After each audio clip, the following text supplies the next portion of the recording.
The morning sun cast long shadows across the cobblestones of Buckingham Palace as guard James Mitchell adjusted his iconic red tunic for the third time that hour.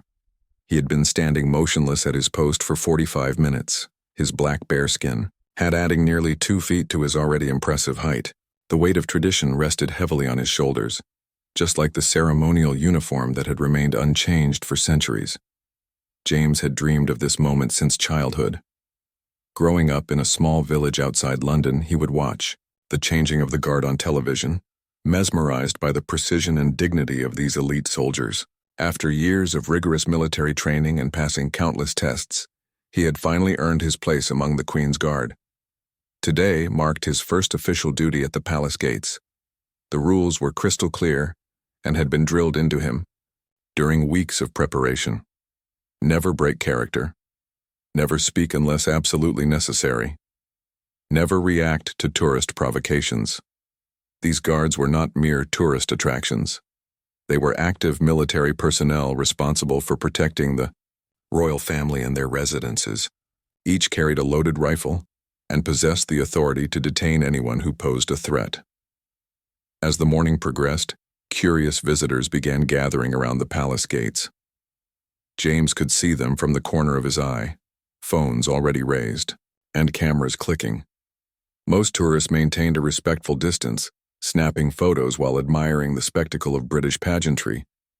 Children pointed excitedly at his towering bearskin hat, while their parents explained the historical significance of the ceremony. However, not everyone understood the gravity of the situation. A group of teenagers had positioned themselves directly in front of James, making exaggerated poses and pulling silly faces for their social media posts. One particularly bold young man stepped closer, waving his hands dramatically near the guard's face while his friends recorded the interaction. James remained perfectly still, his eyes fixed straight ahead as he had been trained. His breathing stayed controlled and measured, despite the growing irritation building inside him. The teenager grew bolder, making kissing sounds and attempting to get any reaction from the stoic soldier. Other tourists began to notice the commotion, some laughing while others appeared uncomfortable with the disrespectful behavior. The situation escalated when the teenager decided to touch James's rifle, treating it like a prop in his personal comedy show. This crossed a line that every guard knew was sacred. Military protocol demanded immediate action when weapons were involved, regardless of whether the threat appeared genuine or not. In that moment, James faced a decision that would test everything he had learned during his training. His superiors had warned him about moments like these, when the boundary between maintaining composure and ensuring security became blurred. The weight of his responsibility pressed down on him like the heavy uniform he wore, reminding him that he was more than just a tourist attraction. The crowd continued to grow larger, forming a semicircle around the unfolding drama. Some visitors held their breath, sensing that something significant was about to happen. Others remained oblivious, continuing their casual conversations and photo sessions. The teenager, emboldened by the attention and his friends' encouragement, prepared to push the boundaries even further. James could feel his heart rate increasing slightly, though his exterior remained as unmovable as the stone walls of the palace behind him. Years of military discipline had prepared him for high-pressure situations, but nothing quite like this public spectacle. He knew that whatever happened next would likely be recorded by dozens of phones and shared across the internet within hours.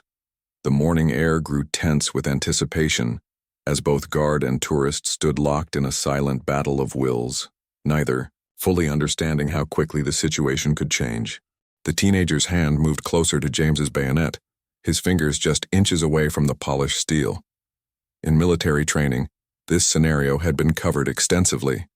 Any unauthorized contact with a guard's weapon constituted a security breach that demanded immediate response regardless of the perpetrator's apparent intentions.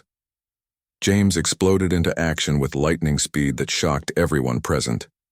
His booming voice cut through the morning air like a thunderclap. "Step back from the Queen's Guard." The command echoed off the palace walls with such authority that nearby pigeons scattered into the sky.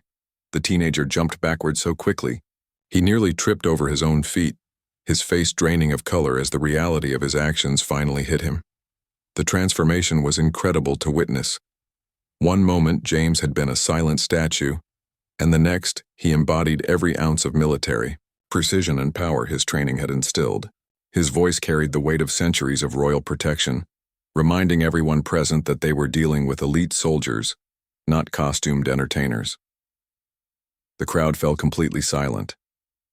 Tourists who had been chatting and laughing moments before now stood frozen, suddenly aware they were witnessing something far more serious than a tourist attraction. Parents instinctively pulled their children closer, while the teenagers' friends stopped recording and stepped away, no longer finding the situation amusing.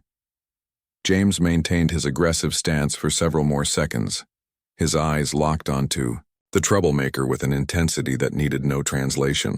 The message was crystal clear. This was not a game, and there were consequences for crossing clearly established boundaries.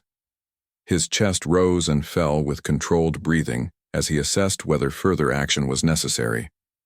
Security personnel, who had been monitoring the situation from a distance, began moving closer to ensure the incident didn't escalate further. They had witnessed similar confrontations before and knew how quickly situations could spiral out of control when tourists failed to respect the guards' authority and the seriousness of their duties. The teenager, now visibly shaken, mumbled a barely audible apology while backing away from the guard post. His earlier bravado had completely evaporated, replaced by genuine embarrassment and perhaps a newfound respect for the men and women who served in these positions. His friends, equally subdued, quietly urged him to move away from the area entirely.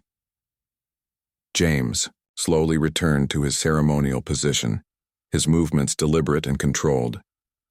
The transition back to motionless statue was almost as impressive as his earlier outburst. Within seconds, he appeared exactly as he had before the incident, eyes forward and expression neutral, as if nothing had happened at all. However, the atmosphere around the palace gates had changed dramatically. Tourists now maintained a more respectful distance and conversations dropped to whispered tones. The incident had served as a powerful reminder that these guards were not performers, but active military personnel with real authority and responsibilities. Word of the confrontation began spreading among the gathered crowd. Some visitors expressed admiration for the guards' professionalism and restraint, while others admitted they had never fully understood the serious nature of the guards' duties until witnessing the incident firsthand. The remaining hours of James's shift passed without further incident.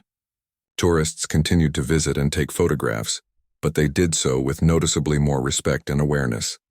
The invisible barrier around the guard post seemed more substantial now, respected by visitors who had learned an important lesson about boundaries and respect. As the morning wore on, James reflected on the encounter while maintaining his stoic exterior. The incident had tested his training in ways that practice scenarios never could, and he felt confident that he had responded appropriately. The balance between maintaining ceremonial dignity and ensuring security had been successfully navigated. 3 weeks later at Windsor Castle, Guard Sarah Thompson encountered an entirely different type of problematic tourist. Unlike the impulsive teenager at Buckingham Palace, this middle-aged American visitor seemed determined to test every boundary, with calculated persistence. He had been circling her post for nearly 20 minutes, growing progressively bolder with each pass. Sarah had served 2 tours in Afghanistan before joining the Queen's Guard, and her military experience had taught her to recognize different types of threats. This man wasn't dangerous in a physical sense, but his behavior suggested he viewed the guards as entertainment rather than professional soldiers deserving respect. The tourist began his campaign subtly, standing just outside the traditional boundary, and making loud comments to his wife about how the guards were just for show and probably couldn't handle real military action. Sarah remained motionless, but her trained ears caught every word. She had heard similar dismissive remarks before, usually from visitors who failed to understand the rigorous selection process and extensive training required for guard duty. Emboldened by her lack of response, the man stepped closer and began, waving his arms near her face, similar to the teenager's earlier antics at Buckingham Palace. His wife appeared uncomfortable with his behavior, quietly suggesting they move on to other attractions, but he seemed energized by the attention from other tourists who had gathered to watch the spectacle. The situation escalated when he decided to test her peripheral vision by moving objects into her line of sight. First, he used his guidebook, waving it back and forth like a fan. When that failed to get a reaction, he pulled out his phone and began taking extreme close-up photos of her face, the camera flash going off repeatedly despite the bright daylight. Sarah's training kicked in as she evaluated the situation. Unlike the previous incident where physical contact with a weapon had triggered an immediate response, this harassment fell into a gray area that required careful judgment. The man wasn't touching her or her equipment, but his behavior was clearly designed to interfere with her duties and test her professionalism. Other tourists began expressing their disapproval of the man's actions. A British family with young children moved away, the father shaking his head in disgust. An elderly couple from Australia openly criticized the man's behavior, pointing out that the guards deserved the same respect as any other military personnel. Their comments seemed to encourage other visitors to voice their disapproval as well. The man, however, interpreted the growing crowd as validation of his performance.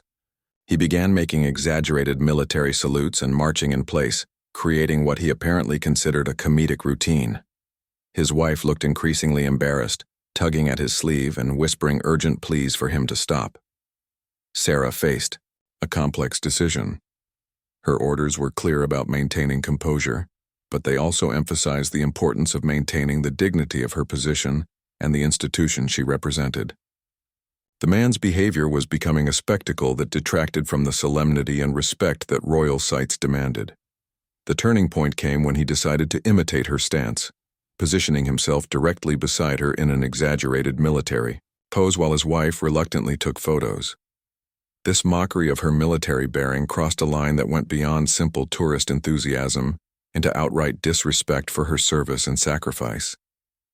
Sarah made her decision with the same tactical precision she had used in combat situations overseas. Her voice, when it came, carried the authority of someone who had earned respect through genuine service rather than seeking attention through juvenile antics. Move away from the Queen's Guard immediately. The command resonated across the castle grounds with unmistakable authority. The tourist stumbled backward, his mock military pose crumbling into genuine surprise and fear. The crowd that had been watching fell silent, suddenly aware they had witnessed something significant. The man's wife grabbed his arm and began pulling him away, her face red with embarrassment. She could be heard apologizing profusely to anyone within earshot, clearly mortified by her husband's behavior and its consequences. Other tourists nodded approvingly at Sarah's response, many expressing relief that someone had finally put an end to the inappropriate display. The most extraordinary incident occurred during a busy summer afternoon at the Tower of London, where guard Michael Roberts witnessed behavior that would become legendary among his fellow soldiers. A group of university students on a study abroad program had arrived with their professor, who had apparently failed to brief them properly about appropriate conduct around the Queen's Guard. The students, emboldened by their numbers and convinced they were being clever, devised what they considered an elaborate social experiment. They planned to take turns attempting to make the guard laugh, break character, or show any human emotion whatsoever. Their professor, distracted by his phone and seemingly oblivious to their scheme, provided no supervision or guidance. Michael had been warned about group dynamics during his training. Individual tourists might act impulsively, but groups often fed off each other's energy and pushed boundaries much further than any single person would dare. He watched with growing concern as the students huddled together, clearly planning something that would likely require his intervention. The first student approached with a rehearsed comedy routine, performing exaggerated impressions of various cartoon characters. When that failed to get a reaction, the second student tried a different approach, asking loudly whether Michael was actually a robot or perhaps a very realistic wax figure. The third student decided to test his hearing by making increasingly loud noises, starting with whispers and building to near shouts. Michael remained professionally stoic throughout these amateur attempts at provocation, his years of military discipline serving him well. He had encountered far more creative efforts to break his composure and knew that acknowledging any of their antics would only encourage more inappropriate behavior. The situation took a serious turn when the fourth student, apparently frustrated by the lack of response, decided to escalate dramatically. Without warning, He pulled out a rubber chicken from his backpack and began dancing around Michael while making ridiculous noises and gestures. His classmates erupted in laughter and began recording the spectacle with their phones. Other tourists stopped to watch the unfolding chaos, their reactions ranging from amusement to visible disapproval. A group of elderly British visitors appeared particularly offended by the disrespectful display, while families with children seemed uncertain whether to stay and watch or quickly move their kids away from the inappropriate behavior. The student, with the rubber chicken, grew increasingly bold, moving closer to Michael and attempting to place the toy prop near his ceremonial weapon. This action triggered the same security protocols that had been activated in previous incidents, but Michael's response would be remembered for its creativity and effectiveness. Instead of the standard warning shout that tourists had come to expect, Michael employed a technique taught to guards for dealing with multiple offenders. He executed a precise military about-face movement, turning 180 degrees with such sharp precision that his boots clicked together like gunshots. The sudden movement and sound shocked everyone present into immediate silence. Michael then delivered his warning in a voice that seemed to echo from the ancient stones of the tower itself. "Stand back and show respect." But he didn't stop there. He followed up with a series of perfectly executed military drill movements, each one performed with such sharp precision and authority that the rubber chicken suddenly seemed pathetically inappropriate. The student dropped his prop and scrambled backward, his face flushing red with embarrassment. His classmates stopped laughing as they realized they had pushed a trained soldier too far. The professor, finally alerted to the situation by the commotion, hurried over to collect his students while offering profuse apologies to both Michael and the other tourists who had witnessed the incident. Michael's display of military precision had accomplished something remarkable. He had reasserted his authority and the dignity of his position without raising his voice to an unprofessional level or abandoning his ceremonial duties. The crowd that had gathered began applauding spontaneously, recognizing both his restraint and his commanding presence. The students, thoroughly chastened by the experience, spent the remainder of their visit maintaining a respectful distance from all guard positions. Their professor used the incident as an impromptu lesson about cultural sensitivity and respect for military traditions, turning an embarrassing moment into a valuable learning experience. Word of Michael's handling of the situation spread quickly among both tourists and staff at the Tower of London, earning him recognition for maintaining the perfect balance between firmness and professionalism under challenging circumstances. The most challenging incident occurred during the height of tourist season at Buckingham Palace, when Guard Captain David Williams encountered a situation that tested every aspect of his extensive training and leadership experience. A family of tourists, apparently believing that the guards were paid actors rather than active military personnel, decided to stage an elaborate photo session that would push boundaries beyond anything previously witnessed. The family patriarch, a wealthy businessman from overseas, had brought along professional photography equipment and seemed determined to create what he called authentic British content for his social media empire. His teenage children and wife appeared uncomfortable with his increasingly aggressive demands, but his sense of entitlement overcame any consideration for appropriate behavior. Captain Williams had spent 15 years in military service, including command positions in several international deployments, before earning his position with the Queen's Guard. His experience had taught him to read situations quickly and respond with appropriate levels of authority. What he witnessed unfolding before his post concerned him greatly. The businessman began by directing his family to pose in various configurations around the guard post, treating the sacred space like a personal photography studio. When Captain Williams remained motionless and unresponsive, the man interpreted this as permission to escalate his demands. He instructed his teenage son to stand directly beside the guard and pretend to be a soldier too.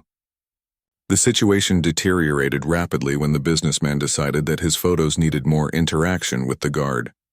He began making increasingly outrageous demands of his family, asking them to touch the guard's uniform, make faces at him, and even attempt to move his arms into different positions as if he were a mannequin rather than a living person.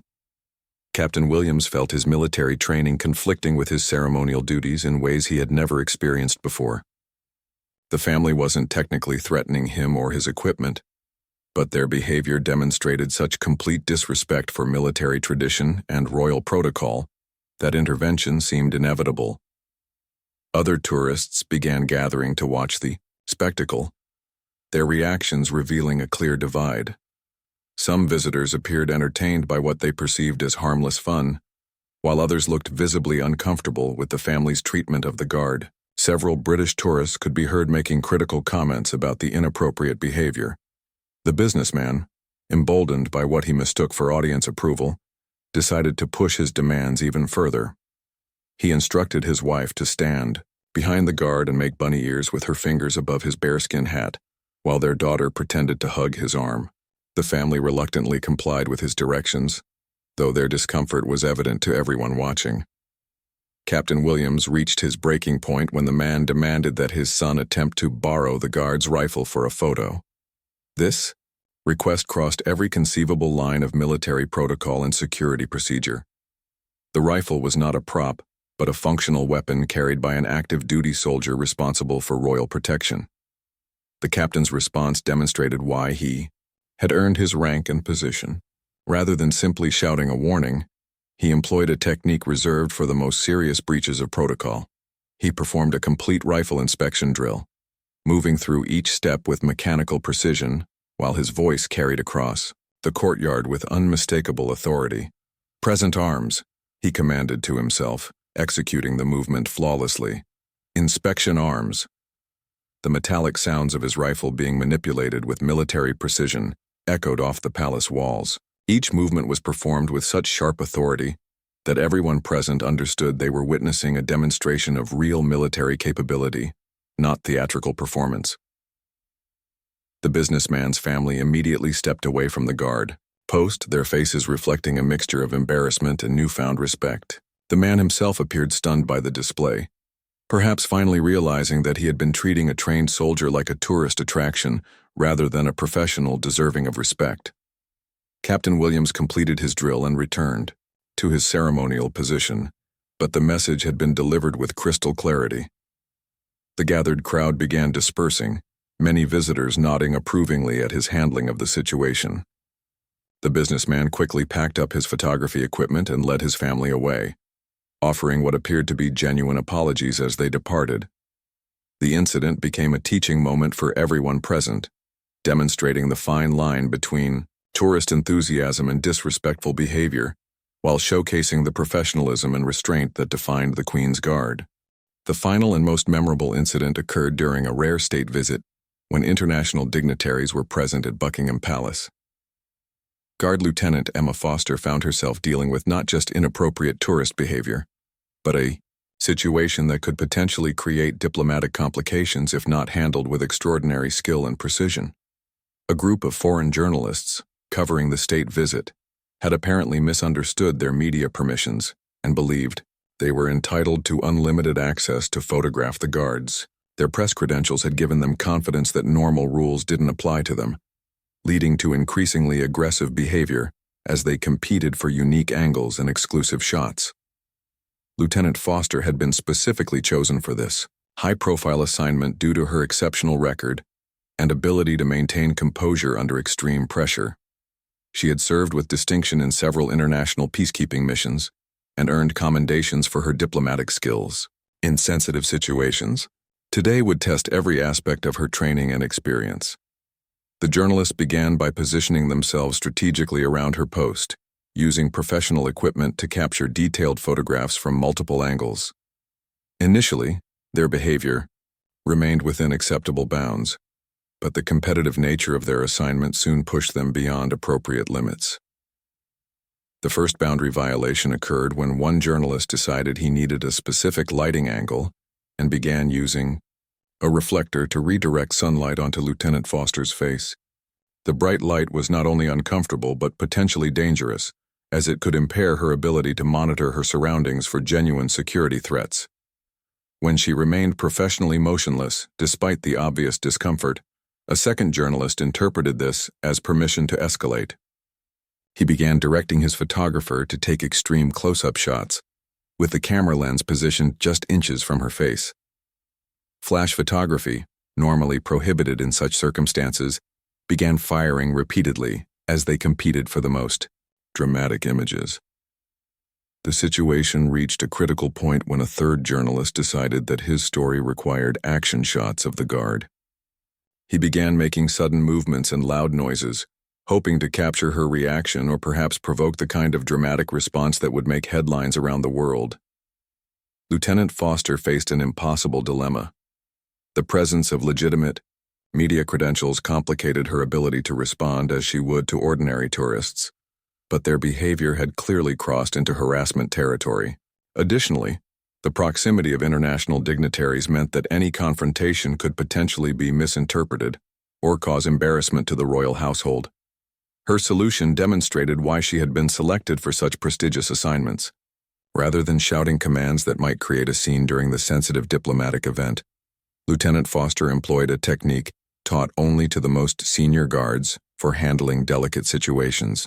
She began executing a series of ceremonial movements known as the dignity protocol, each gesture performed with such precision and authority that it commanded immediate respect without creating confrontation. Her movements were slow and deliberate, designed to draw attention to the solemnity and importance of her position, rather than to intimidate or threaten. The journalists, recognizing that they were witnessing something extraordinary, instinctively stepped back and lowered their equipment. The grace and power of her movements reminded everyone present that they were in the presence of elite military personnel, not subjects for exploitation. Palace security personnel, who had been monitoring the situation discreetly, approached the journalists and quietly explained the appropriate protocols for media coverage during state visits. The journalists, now understanding their mistake, offered sincere apologies and withdrew to appropriate distances.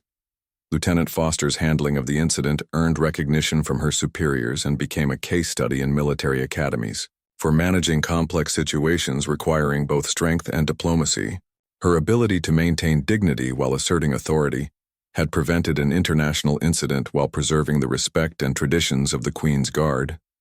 The incident marked a turning point in how media coverage of royal events was managed, with clearer guidelines established to prevent similar situations. More importantly, it demonstrated that the Queen's Guard possessed not just military discipline, but the intelligence and adaptability to handle any situation with appropriate professional response. These 6 incidents became legendary among the Queen's Guard, serving as examples of how proper training, discipline, and judgment could handle even the most challenging encounters with dignity and effectiveness while maintaining the proud traditions of royal protection.